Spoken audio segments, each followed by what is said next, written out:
Hello, welcome to ToGather Tuesday.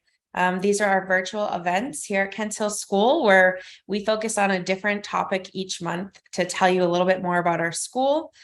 We have some great faculty members on here tonight, as well as some outstanding students of ours, and they're really excited to talk to you about academics here at Kents Hill. So I'm going to kick it right off with Becca Reynolds. Becca?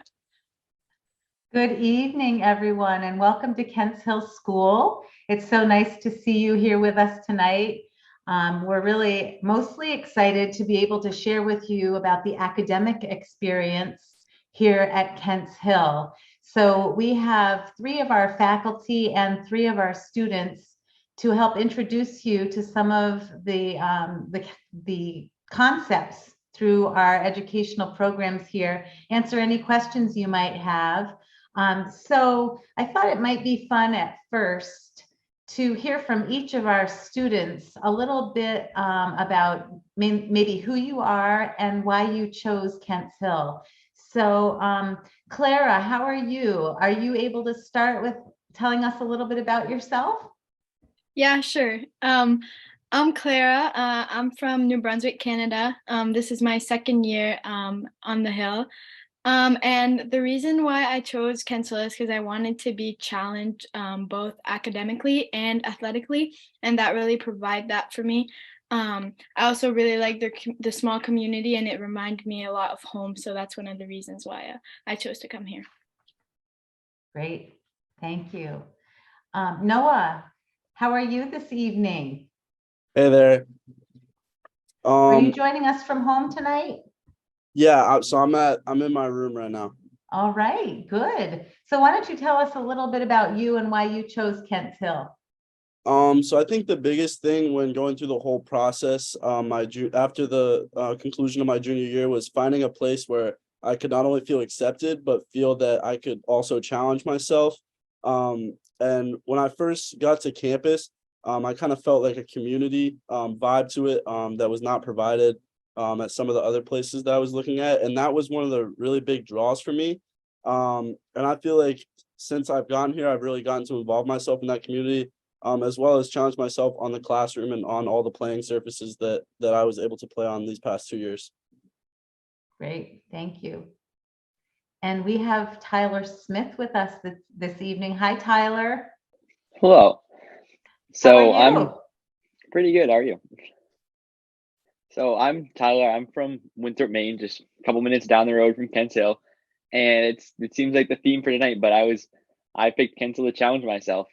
I had a couple friends who were a couple years older than me, who transferred from my hometown school to Kents Hill, and they came back just raving about it. Like they just talked about how much better of an environment it was. And to be honest, I didn't believe them. And then I started doing my own poking around, and I took a couple tours, shadowed, did more than my due diligence, and it was everything I wanted. It was so many more programs, so many more opportunities than my former school, and it has 100% lived up to it in my 3 years here. Awesome. That's good to hear, Tyler. Yep. Thank you so much. Thank you. So the first faculty member that I'd like to introduce to you is Dr. Ben Priest, our Dean of Academics. Hi, Dr. Priest, how are you? Hi, everybody. Good evening.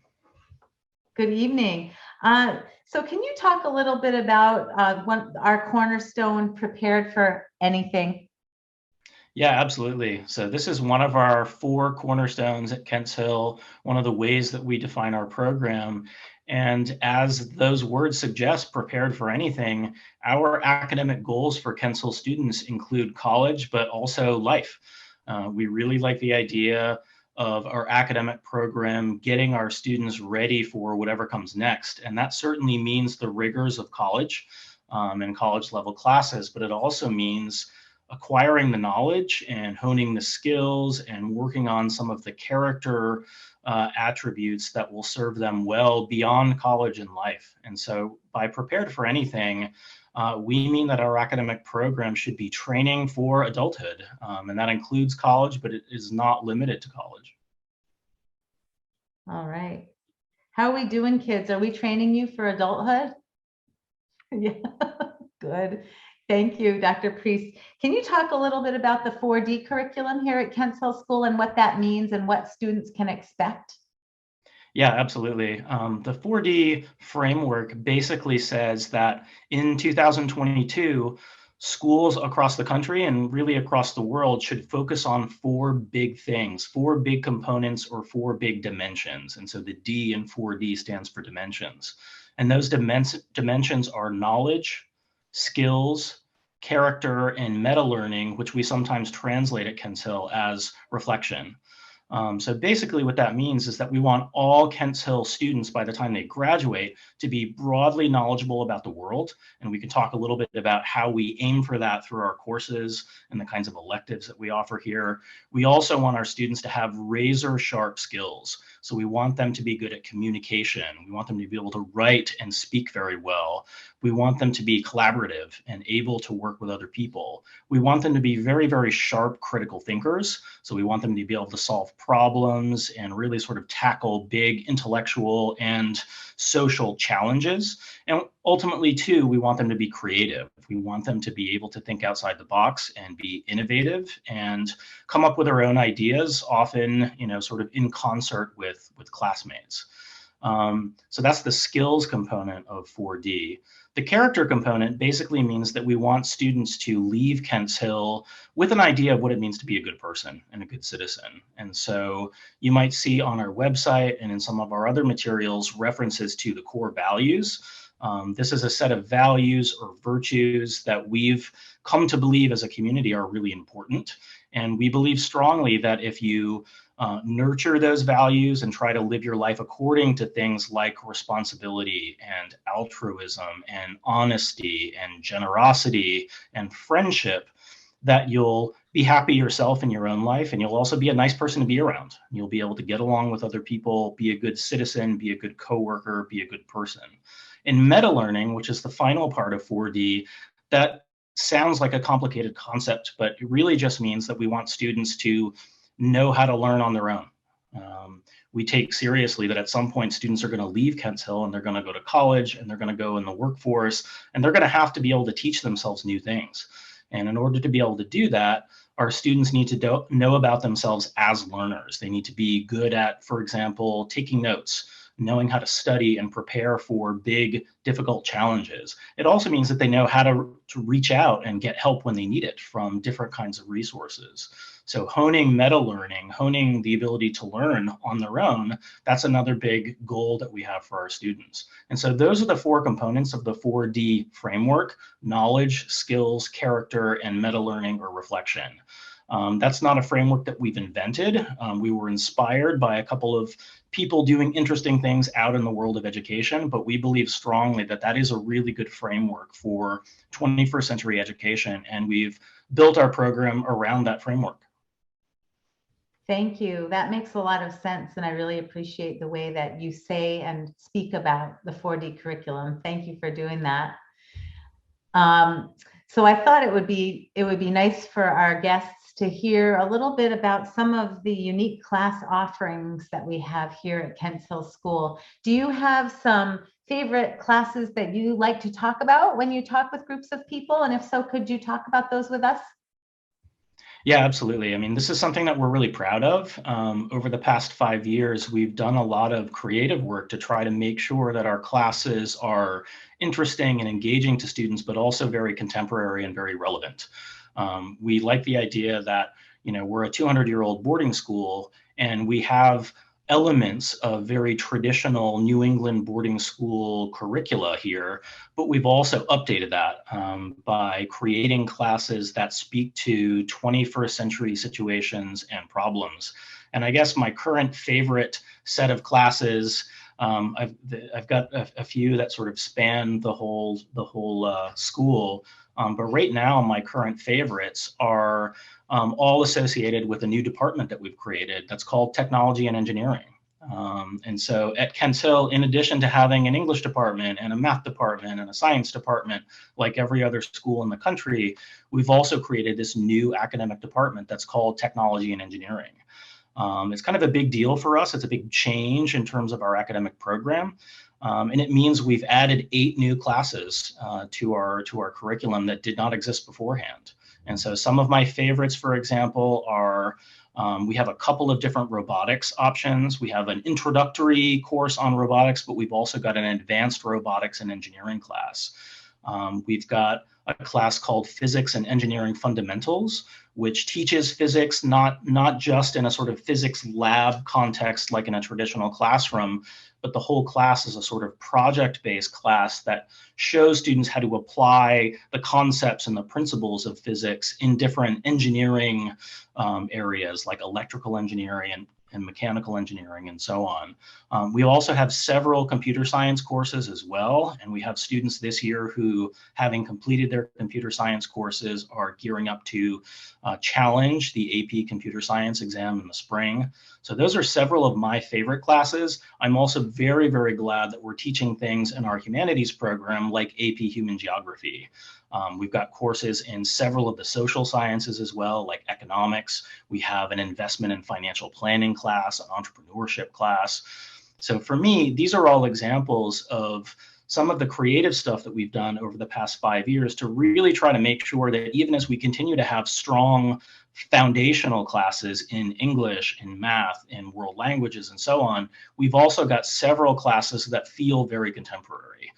They're worth studying because, you know, in the 21st century, it's probably a good idea that every student have a little bit of experience with technology, that they know a little bit about computer science, that they know a little bit about, you know, for example, just the basics of engineering. So we don't require students to take all of these classes, but we are very excited about those opportunities, and we're pretty excited about the future. We're hoping that with these new technology and engineering classes, this is the beginning of a long process that's going to end up with us having a wide variety of interesting course options for our students. That sounds really exciting. I wish I was a student at Kentsill. Me too. But working here is good enough, right? Great. Yes. Thank you, Dr. Priest. I really appreciate that. So I thought it might be nice to hear again from our students. And recently here at Kentsill, we had our Fall Family Weekend where we had the learning exhibition. And I thought it might be nice for our guests to hear a little bit more about the learning exhibition from one of our top students, Clara Eve Landry. Clara, do you mind sharing a little bit about the learning exhibition and what that meant to you and what you saw or experienced through that, please? Sure. So basically, the learning exhibition is a time where students get to kind of show other students or other students' family members or even other community members what we're doing in our classes. So basically, there's a bunch of tables around, kind of like a science fair, but you really get to show people the work you have done and how like proud you are of what you did in your classes. It's also really nice to walk around and see what your friends are doing in their classes, because then you can see either classes you might want to take next year or in previous like following years. And I think that's like one of my favorite time of year because I get to really see every classes and what they're doing. For me, I participated in the learning exhibition for my calculus class, and there I showcased how we sometimes take away the typical math sitting and taking notes to sometimes in class we do math games to really have that interaction with our teachers and our peers to learn math in a fun way, because sometimes that's good just to get moving and do something a little different. And at the learning exhibition, I was able to do that by making a little more easy math problems and having the members of our community try those problems and see what they would do, kind of a similar thing we do in class. So that was really interesting. I think I came to your table. Yeah. Thank you so much. That was a lot of fun. It's a great exhibition, and the students do an amazing job each and every year with that. And so thank you for being part of it. So let's see if we can hear from Noah. Noah, I'm curious about a memorable academic experience that you've had during your time here at Kentsill. Yeah, sure. So the first thing that came to mind for me was last year when I was able to attend the Maine Model UN conference. This was a conference held at the University of Southern Maine, and it was represented by schools from all over the state who sent teams and classes to have sort of a Model UN conference. And this was a really challenging and fun experience for me, as I was able to collaborate with my peers in the class and do a lot of work in the classroom and see really how that could pay off in the real world, and apply that against, I guess, against other students from other schools. It was also really fun because it brought us off campus and to kind of see, how other people were applying this in their classrooms and in their lives. And overall, it was just a great experience. And it was something that, for me, really stuck with me. That's awesome. Now, which class did you attend that through? So this was a class last year taught by Mr. Hodgen. So this was Global History of the United Nations. This was a really interesting class, and one that stood out to me right away when I was looking through the course guide. And this was a class I hope to see again in the future. Wonderful, Noah. Thank you very much. Now, Tyler, hi again. How are you? I'm still good. How are you? Good. So I wanted to ask you to share a little bit about project-based learning and some of the projects that you've been doing through your advanced Spanish class. Would you like to share some of that with us, please? Sure. So, I mean, project-based learning, it's kind of what it sounds like. It's learning in the classroom, but like instead of just sitting and doing work out of a book or doing worksheets, doing packets, you get to do projects. You get to collaborate. You get to kind of look at things in a different way. And I think that's really important for classes that are more heavy on just the kind of the textbook work, like a language class, like our Spanish. It's really easy for Spanish to just be read this, do the homework, review, take a test, repeat the cycle. But so using project-based learning, we kind of break that cycle and do some projects, get to learn more about like Spanish speaking culture as well as just the language. So we've done kind of two main projects so far, one of which was for the aforementioned learning exhibition, in which we studied kind of everything about the celebration at the end of October into early November, Day of the Dead, Dia de los Muertos. Yeah, so that was for the learning exhibition. We got to learn about it, create a slideshow that we get to share to the whole school, and we had to decorate a skeleton. We had to dress it up in kind of a traditional fashion, kind of like someone might wear to like to a typical party or something like that. And it was interesting because a lot of us, especially me being from Maine, like I knew very little about that beforehand, and it was awesome. I learned a lot of Spanish doing that, but I also learned a lot about the culture, which it's just as important. Wonderful. Thank you, Tyler. So joining us also this evening is Martha Fortier, our Humanities Division Head. Hi, Martha.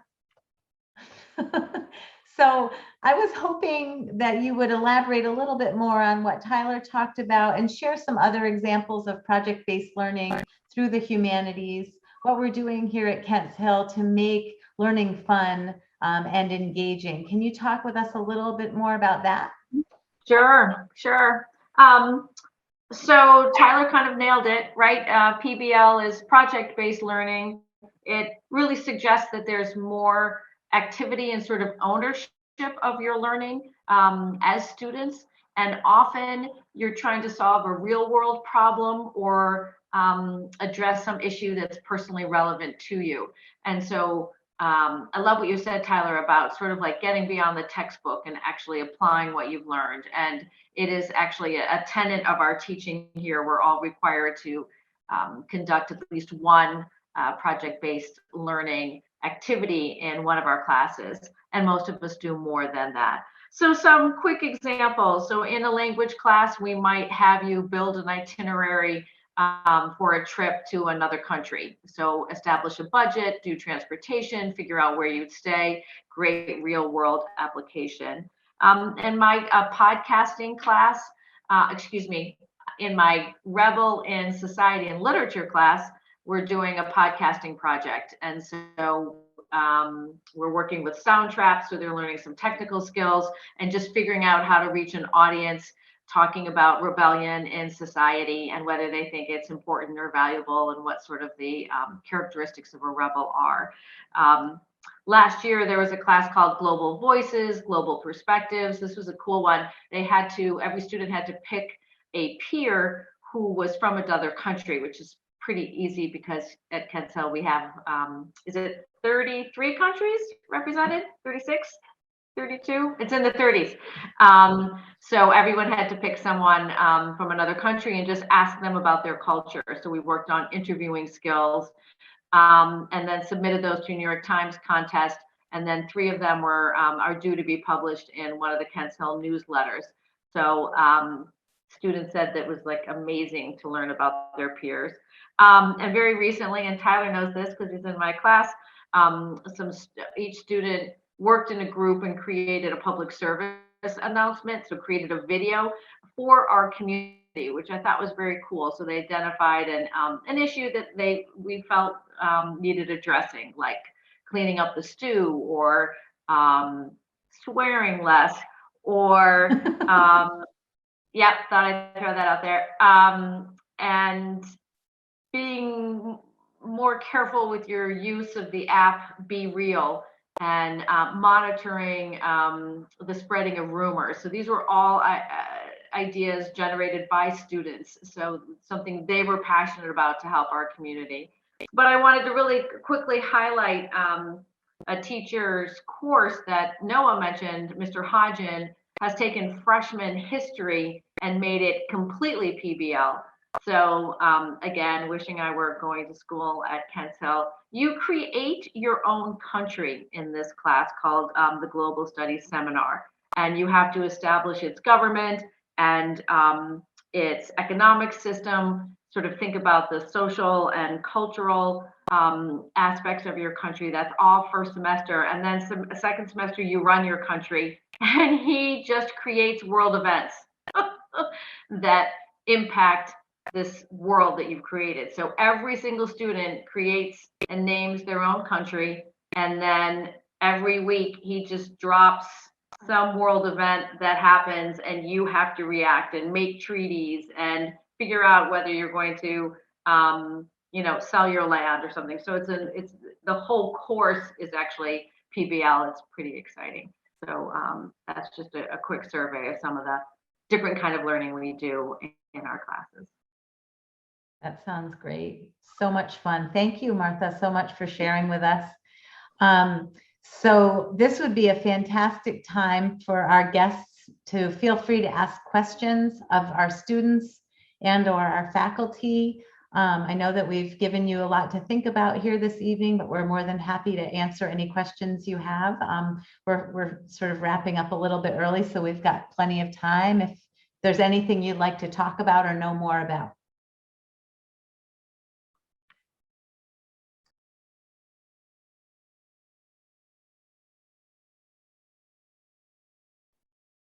I have a couple questions here in the chat box, so we could start with those.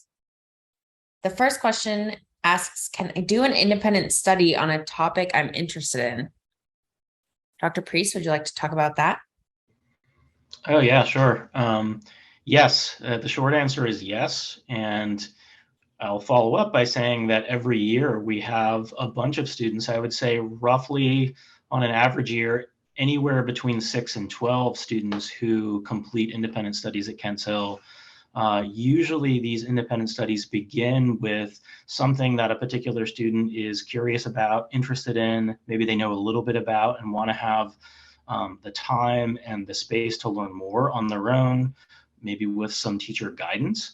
And students often follow up by proposing something to me. We pair that student with a faculty member who can sort of oversee the entire project, and the students get to complete that independent study over the course of a semester, or in some cases an entire year. Every year we have really, really interesting stuff that comes out of this process. And I'm especially pleased this year that we have students doing just really fascinating and I think kind of path-breaking work in, again, those technology and engineering subjects. So we have a student this year, for example, who's doing an independent study in something called biomimicry. Now, before she proposed that to me, I didn't know what biomimicry meant. So this is an area where like she's pretty knowledgeable and I am not. But if I understand it, biomimicry is basically the idea that you can create robots, you can create machines that can explore areas where humans can't go. So it could be Mars, or it could be a part of the world that's been devastated by environmental destruction, or it could be the ocean floor. And so this student is studying all the ways in which robotics and engineering are being used to create these biomimicry machines.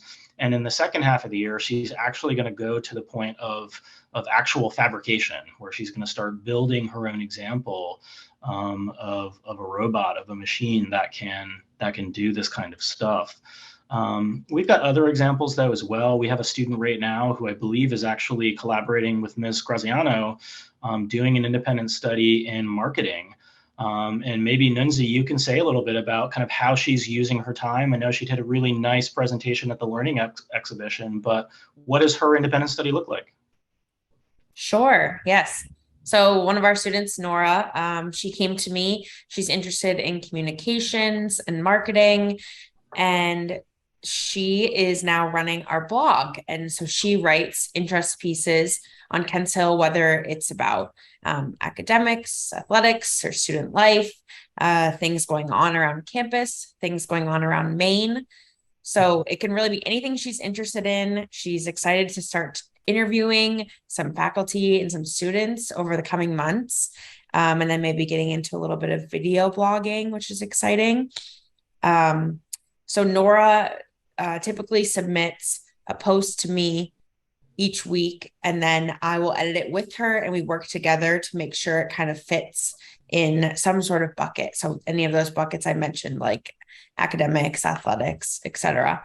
And then we work together to get some pictures, and we post it on the website. And so if you go to our website and scroll to the bottom of the homepage, you can see Kents Hill Today. That's our blog, and those are posts from Nora. And it's really, really fun. She loves it.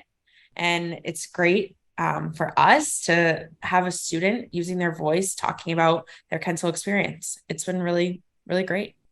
Yeah, and before we move on, I'll just rattle off a couple more in passing. Just in the last 2 years, we had another student do an independent study on the medicinal plants of Maine, which I thought was a really interesting topic.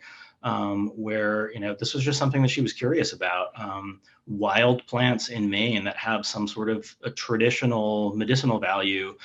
She researched them. She put together a little exhibit toward the end of the semester when we were doing our semester exams, and students could sort of check in, stop in and check out what she had been working on. We also had a student 2 years ago do an independent study, a year-long independent study on the history of the Holocaust. And they closed out the year by doing this really, really great, almost museum quality exhibit with images and words and video and music. And it appeared in the small art gallery in our dining commons. It's just such a great example of a student who had this very particular interest, found a faculty member who was willing to work with them and help them kind of put the experience together. And then they did that experience right to the end and did a great job archiving the learning that had taken place. So that's a long answer, but I think it's worth just emphasizing that we really want you to feel like Kents Hill is a place where you can explore the things that you're passionate about, and we'll find a way to make that happen. Thanks, Ben. Our next question is, this is perfect for Miss Fortier, because I know this is something she loves. And the question is, do people come to campus as special speakers and guests? Oh, yes, that's right up my alley. Yes, we actually just started a speaker series that the school is generously funding. And we just formed a committee in hopes of bringing 6 to 8, it's ambitious, speakers a year of all different backgrounds and interests. So last year I brought a speaker to campus who was survived the Civil War in Liberia as a child, and he gave a phenomenal inspirational speech to our community, and we read his memoir in one of my classes. So he also met with my classes, and I teach one of those students this year as well, who said that was his most formative experience so far in high school. So he was an inspirational speaker. We have another memoirist coming from Portland who happens to also own a tattoo parlor. He's really cool, wrote an excellent memoir about moving to the States after growing up in Vietnam. And then we have another author coming in the spring. So it's a little author heavy because I've been in charge of it for a little bit on my own. And now we have a committee. So we hope to bring artists and scientists and politicians and mathematicians and tons of different speakers to campus to meet with students as well as speak to our entire community. So I'm really happy that our head of school so readily said, yep, we'll fund it, let's go. And now it's just to the committee. Actually, now that I think about it, we should get some students on that committee. And I am looking at all three of you right now to get some really good ideas. Like, would it be cool to have a professional athlete as well? Just talk about balance and such. So yeah, it's an exciting time. Thanks for sharing. It is really exciting. So the last question I see, I'm going to direct to Clara, because I know you and I know in the dorm that you will be pretty good to answer this question. And the question is, how do you balance your time with classes and everything else going on? I think the school really makes it easy for you. They're very helpful with that. The schedule is very well divided in a way that you have your academics in the day, then you have your athletics after, and then you get the evening. You have usually when you're a underclassman or a junior, you'll have study hall, which is an hour that you have to study, which is very helpful because sometimes you don't really have the motivation to do it, but because it's required, you really get in that space and you get your work done. For me, balancing everything has been really good for me because usually I'm the kind of person who likes to study, likes to get things done, usually more isolated in my room, but living in the dorm has really brought me out of my comfort zone and coming out of my room, doing homework with friends. After that, being able to go to the athletic center, enjoying some of my downtime in the evening down there with my friends too. So it's really fun because we're all in the same boat. We all have homework and we all have things to do. So everyone's respectful about that, and balancing everything really comes together in the end. Thanks, Clara. So those are all the questions we have for tonight. And I want to thank our faculty and our students for sharing so much about the academics here at Kents Hill. As a school, it obviously is something we focus on, and to hear these students really pleased with how their studies are going and to hear our faculty so passionate about the programs that we're offering is really special. I want to thank you all for joining us, and we hope that we will see you soon.